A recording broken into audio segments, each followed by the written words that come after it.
मानव जेव्हा अन्न खातो तेव्हा शरीरात एक अद्भुत प्रवास सुरू होतो. तोंडात अन्न चावले जाते, लाळेसोबत मिसळते आणि पचण्याची प्रक्रिया सुरू होते.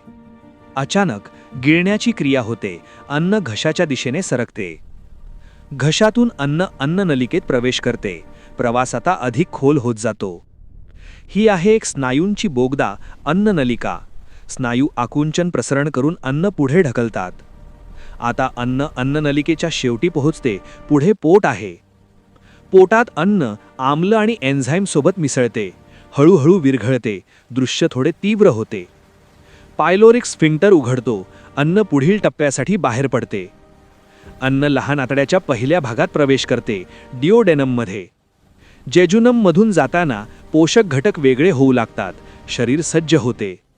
सूक्ष्म पातळीवर पोषक द्रव्ये रक्तात शोषली जातात. जीवननिर्मितीचा क्षण. इलियममध्ये उरलेली पोषण मूल्य शरीरात सामावली जातात.